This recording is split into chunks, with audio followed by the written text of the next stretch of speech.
Hey everybody, Steve List here. This is your weekly tomato video. We're going to take a little gander around the tomatoes and show them off. Our tomatoes are pretty happy, even though today we got up to 105. Remember what I told you, when the weather gets above 100 degrees, tomato plants pretty much will stop growing. They're not real happy. If it gets above 110, they can die. So don't be afraid to give them a little extra water. Deep soaking, more hydration, but do it in the morning. That way the plant will get it in the roots and suck it up a lot better than in the afternoon or evening. So don't be afraid to give it a little more drink. I wanted to walk around and show you some of the problems on our tomatoes. Not problems, because we're still producing. If you get a tomato plant that's looking like that, and the tomatoes are still coming out, who cares? But the plant itself is kind of pruning itself. And it's also doing something which I don't like it. It's exposing itself to sun. So if you look over here, you've got some sun scald. And these tomatoes are facing south and west. That's the hottest part of the day. All the tomatoes that are facing east and north, there is no sun scald. It's purely cosmetic. It could be cut off, not a big deal. This is another reason why I don't like to prune tomatoes. I want that plant to protect it. You can see that these tomatoes are pretty protected here, and they won't get it as bad. But if you do get a little sun scald, you can cut it off. It's not a big deal. The other thing we have over here, I have a tiny bit of blossom end rot. And you can see it here. Again, this is a physiological disease, purely cosmetic. It could be cut off. Generally, you pick off that first batch of tomatoes and you won't have it on the second one.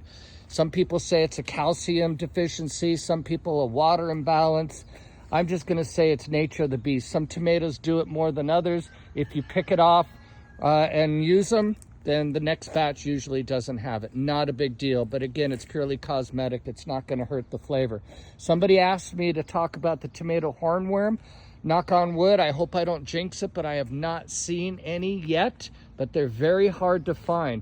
One way to locate the tomato hornworm is to get a black light and come out at nighttime, and they glow. You can pick them off that way. Mechanical pest control is the easiest way to do it. Just pick them off.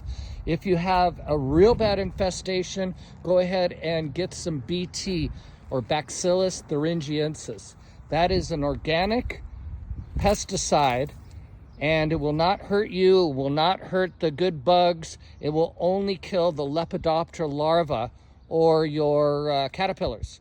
So that is a solution, but I'm more inclined to pick them off and not spray anything if I don't have to. So again, our tomatoes are great. We're harvesting daily. I'm happy. I hope it doesn't get too hot. I don't know what to do. I guess I could put some big old fans out here. Also, be careful about putting a canopy over your tomatoes. Sometimes that can act like an oven, and that will make it even worse. But you can see, ooh, look at these purple ones here. Yeah, we've got a great batch of tomatoes, and we're enjoying them, and we're sharing them. And if you want to come by and pick some and enjoy them and make me salsa, just really quick, I'm going to turn it over here. Next week I will do another pepper garden video, but you can see our peppers are packed. They're full, they're growing. I smell salsa. Okay, everybody, have a happy summer. I will check in with you next week. And if you have any questions, please just give me a call, email me, DM, whatever else. I can get back to you pretty quick. And I don't have all the answers, but I do have a few. I've been growing tomatoes for a long time. And as you can see, we do pretty good here. Take care, everybody. Peace out.